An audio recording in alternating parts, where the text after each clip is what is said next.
Sue Castiglione. I'm a citizen of Racine, and I have sent each of you an email, but I'm pretty sure that none of you got it.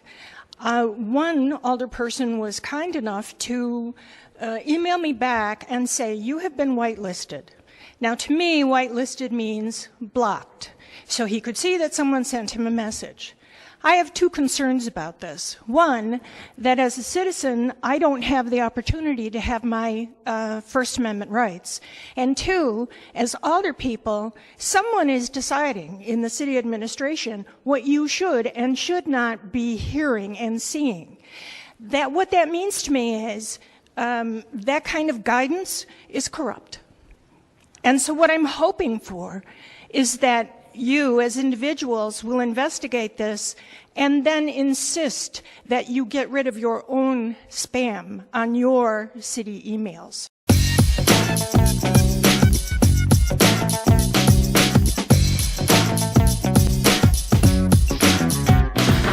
Stalking Racine time, Monday morning. Mr. George Myers on my left. Morning. I'm Dr. Ken Jorgen, your host. Mr. Jim Spodek is behind the camera today to make room for a special guest, Mr. Harry Waite. Good morning. Shake it, Harry. There you go. Good to see you, Harry. Thank you. Nice being here again. Yeah, you've been on before. Yes, and, I have. It's good to have you back. Now, the clip that we just saw was a citizen by the name of Sue Castiglione, who came and spoke at the city council meeting about a problem with an email that she sent to the city council members, which for some reason or another didn't go through to them. And the subject of the email was Car 25, which I'm sure all of you are familiar with.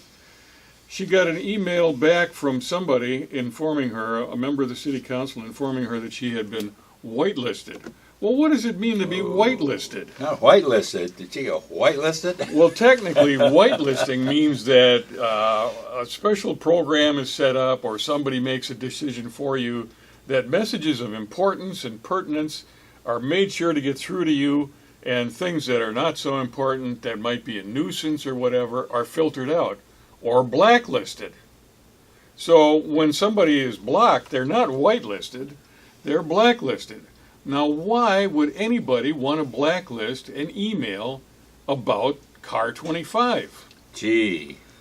It sounds like somebody doesn't like transparency. Yeah, it certainly does seem that way. And in fact, that's why we got you on the show this morning, Harry, is because you yourself were whitelisted or in fact blacklisted. And you want to explain just a little bit of how you discovered that and what it meant? Well, yeah, if you look up the term whitelisted, it really doesn't fit what's happening in Racine. In the city of Racine, you're really being blacklisted because you're being put on a list either by a program or by somebody actually putting you into the system and actually blacklisting you.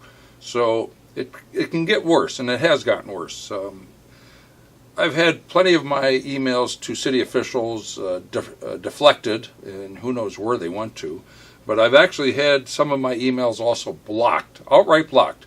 And this is an issue when you're trying to petition or communicate with city officials. Somebody in IT or somebody outside of IT who has the ability to actually put your name onto a list, and then you are blocked. Now, how did you discover that? Well, actually, I had an email to Art Howell, who happens to be the chief of police. That was actually, my email was returned as, your message to Art Howell has been blocked. See technical details below for more information. Well, if that isn't bad enough, I got another one. Your message to Scott Letney at cityofracineinfo.org has been blocked. See technical details below for more information. And that's the city attorney, by the way. The city attorney, now somebody who really is corresponding with the city attorney or the chief of police, whoever is involved in the city of actually blocking these, are people unknown. And when I asked IT department, I actually went into the IT department and actually got into their office and actually had a IT personnel pull up my list and pull up my name, and she could clearly see that I was whitelisted. Also, Now, do you recall what the information was that you were trying to convey to Art Howell or to the city attorney Scott Letney? well, What was the subject matter? right off the top of my head, I don't recall, but it was obviously something important enough for me to be Concerned. and And talking. important enough to somebody else to block it. Yes. So there you go. So So here- is there any chance that you have sent so many messages that you could be considered a nuance? You don't strike me as that kind no, of a guy. No, matter of fact, everything I send usually is very relevant. It's pertinent to transparency, to issues of safety of residents, of the general public. In December, I had several emails going between Art Hall and members of the fire department when we had party on the Promenade. And that was very constructive because, the city officials were wondering, what was the party promenade going to do, where we were going to have it, the time, the place. Well, all that information flowed very well without having any of my emails blocked to them. And you brought him in as a guest to Hot Government. To talk Matter of about fact, body cameras, yes, too. we actually invited. Very friendly. Yeah, we have a good relationship with Art Howell. Art Howell, when I notified him that his messages was blocked, he actually sent an email to me. Now, he could send an email to me, but I couldn't send one to him. So You didn't whitelist him, huh?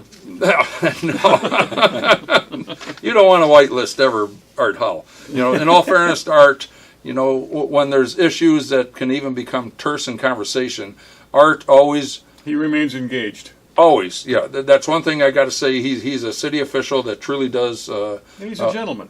He walks a walk, and he understands the importance of transparency and open communication between city officials and citizens. So kudos to Art Howell for. He's communicative. Yes, The point exactly. is, he's not going to be blocking your email. No, so I got to say that Art has always been that way. And Yeah. and when my email was blocked, I had to reach out to other people via other means than email. And Art immediately sent me an email, and part of it says, "My practice is to ensure that every inquiry that comes into the chief's office receives a response, usually a personal response from me." Now that's Art Howell saying that, and I got to say that is a very accurate and true statement that Art does. So And the point is to all this, is that the problem we've been talking about here in Talking Racine is with the shades being pulled down over City Hall is happening, and sometimes it's not even with respect to the people that are getting the shades pulled down on them, like on Art Howell. So that's what's going on in government right now. What you heard when the program opened from Sue about her email, she didn't even get notification it was blocked. Is that my understanding? That's correct. She was actually notified by an alderman that Somebody had to originate, hey, guess what, I didn't get your email. that she had been whitelisted, and somebody actually got back a city Well, alderman. she was actually- blacklisted. I mean, Well, they call yeah. it a whitelisting, but let's be honest about it. It's blacklisting. Well, that's how they spin things in the city. Yeah. And it's pretty obvious to us, and it's probably obvious to you out there too, that this blacklisting that's going on is completely unjustified, and we're wondering just who is responsible for this. We've got our opinions, but we're not going to share those because they're not founded on fact. When we find out, we're going to let you know. And it's reprehensible that they're not allowing citizens to communicate with the alderpersons. And they didn't even notify the alderpersons that this process was undertaken. So When you went into it all the goes right MIS back up to the top as far as I'm concerned. Corey Mason is supposed to be running this administration, and if he's allowing this to happen, he's negligent in his duties as far as I'm concerned. That's right. And back to the aldermen who actually run the city and run Corey Mason. We Well, also they're need supposed to. to. Yeah, they're supposed to be. We need them also getting involved with this and finding out what's going on and getting it halted, get it corrected. Yeah. Now, when you went into the MIS department to try and find out, I did. you spent a little time And there I was trying to in find there out- for probably close to 3/4 of an hour. And trying to find out who blocked it. Well, we had, I was working with specifically one person in the IT department, or MIS department, what they call it. And she got in the computer. When I asked her, I said, can these emails be blocked from other source? She goes, well, yeah. And then she just stopped, and she realized where she was going with that, and she didn't really want to discuss it anymore. Well, somebody else that we know here on the show has been down and had an experience with the MIS department just recently. They went down now because car 25 has been refunded, and they're going to Well, they're telling us they're going to bring the channel back up and revitalize it. So somebody that we know went down there to apply as a producer for Car 25. You got any idea who that was, George? I confess, I was committing a subversive act of trying to start become a producer for Car 25. And as you were once before. As I was before. Yeah. So I kind of knew the process. Back in the old days when Scott Nelson was running, I just went up to him and he pulled paper out of his desk and I filled it out and gave him a check, and that was it.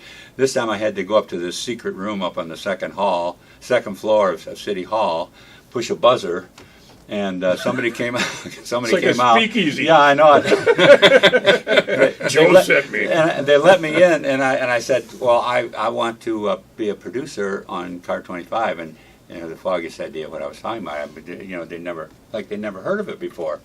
So what does that tell you about how MIS was handling Bell TV or Car 25? That tells me they were trying to shut it down. Because they had no idea what even a producer is. The two people I talked to, one of the gals went over to her little cubicle. I could not see her when she sat down in there. She was over there someplace. And about 15 minutes later, she came out with some forms. And because she said, she told me, they got to be online someplace if they were here before.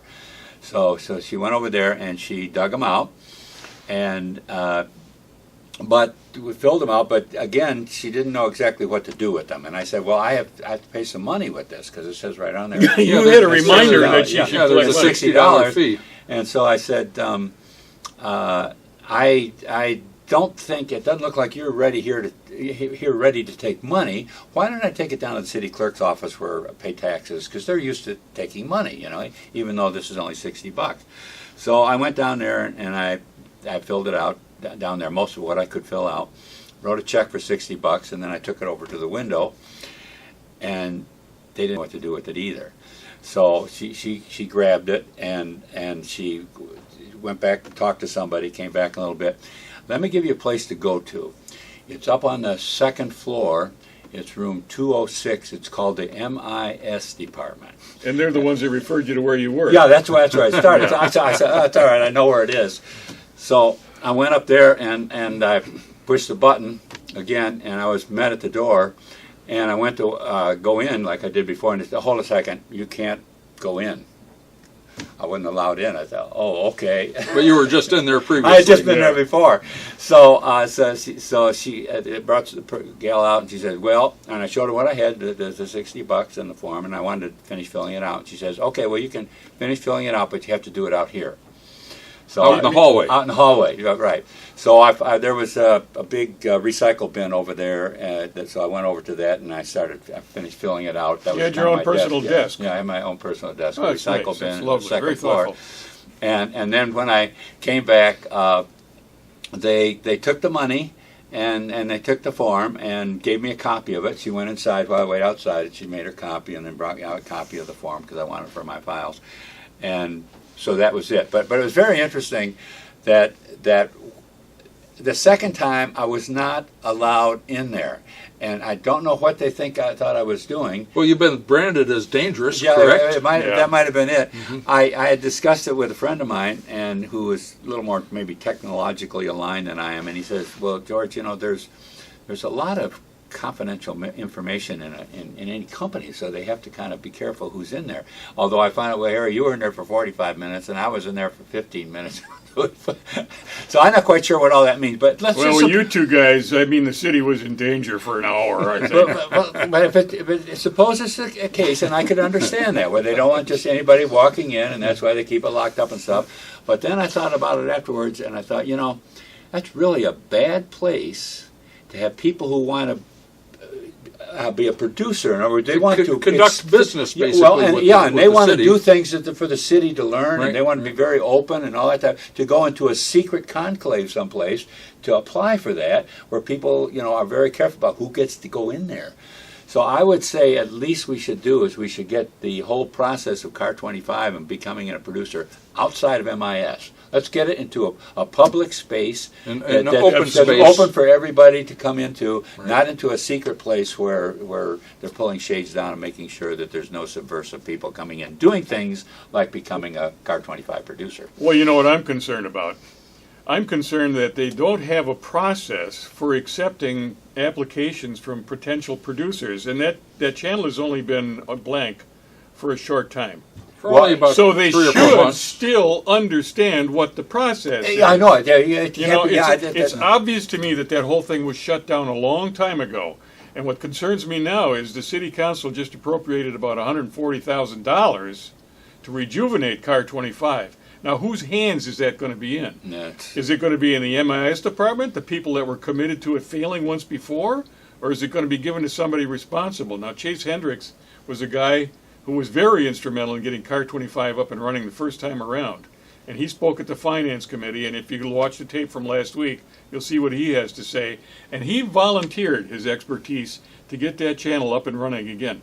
Volunteered. So I've got a quote here for less than $30,000 easily. I can get everything back up and running for $15,000. I'm here to volunteer my services as an expert in this community to help get the channel back on track. I'm not here to complain, sir. I'm here to tell you exactly what happened, what the facts were, and where we stand right now. I'd like to be part of a solution to fix this rather than just complaining. Not as a paid employee, but somebody with expertise who's interested in getting this to be a valuable asset once again for the community. And at that very same meeting, I remember it was Alderman Taft that asked, has there been much request for Car 25?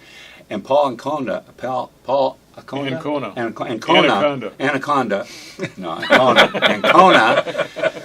had said, he said, well, only 4. And when I heard it at the meeting there, I didn't know quite what that meant, but later I found out there were only 4 producers left, and they probably none of them active. And I thought, well, that is a very serious misrepresentation of the interest in Car 25, because when I was producing there were at least 10 just on Sundays from black churches. Well, there was competition for time slots. Well, actually. yeah, well, there wasn't that bad. It wasn't that good. But there were also another producers for 10. Each of us takes about an hour slot, and you get 2 slots a week. So the point is there were at least 20 people that were producing for Car 25, not 4. It was more like 20, and Scott Nelson was helping keeping it grow. So once Scott Nelson was taken out, the impetus for Car 25 to succeed was gone, and was turned over to a group of people that wanted Car 25 destroyed. And that's why 4 or 5 years later, they never even heard of a producer application form. Yeah, well, anyway, we're going to move on from this topic, and we're going to talk about something else here for just a few minutes. Okay, the next thing we want to cover is the proposed hotel downtown next to the Festival Hall. And what are they calling that? They're calling it a convention center facility, I believe. Isn't that how they're labeling it, George? Convention center hotel, yeah. And they're going to vote on a possible $21 million investment on the part of the taxpayers of the city of Racine into the hotel convention center.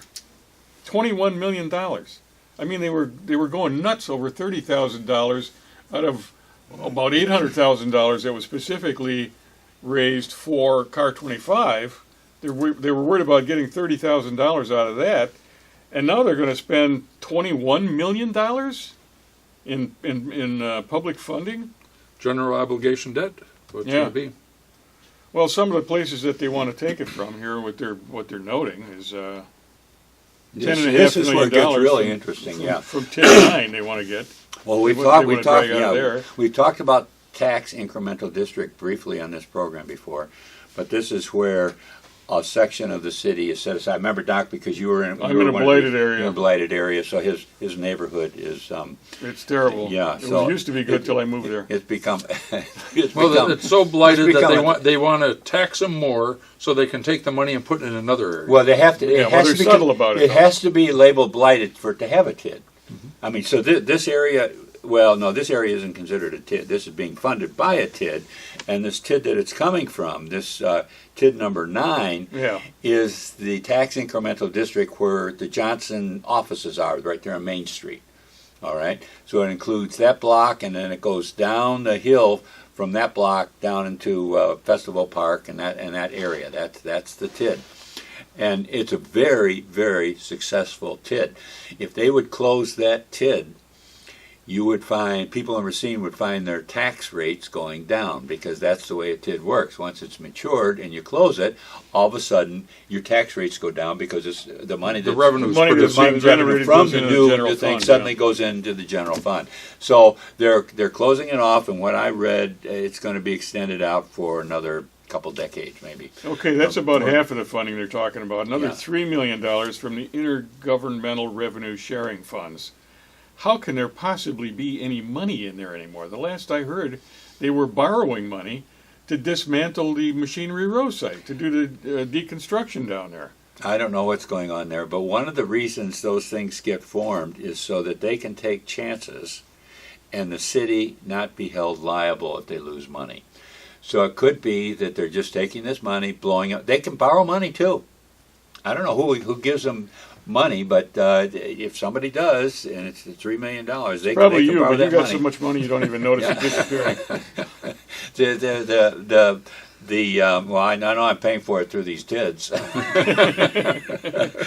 Well, 100% of the hotel room taxes and 50% of the Main Street hotel room taxes, that's a new boutique hotel. So half of the money that's coming out of there for room taxes is going to go to this other That sounds. hotel. You know what that sounds familiar. That was the arena. That was part of the arena. They were going to take those hotel room taxes, remember, and Yeah. fund it for the arena. So we have substitute arena. It sounds like in this. Another source of revenue is the naming rights for And arena was going to have a For naming what? right too. Yeah. what is it, for the hotel. That would be the hotel Imaginarium money or can- whatever it is. You know. Well, that's the one up on Monument Square. Monument Yeah. Square. Well, there Hotel. could be two of them. Yeah, but what the heck are they going to? Who's going to pay money to put their name on the hotel in Racine, Wisconsin? Hey, God bless you if you can find somebody. And then TID 24. There isn't even a TID 24 yet. Is that going to be the convention center?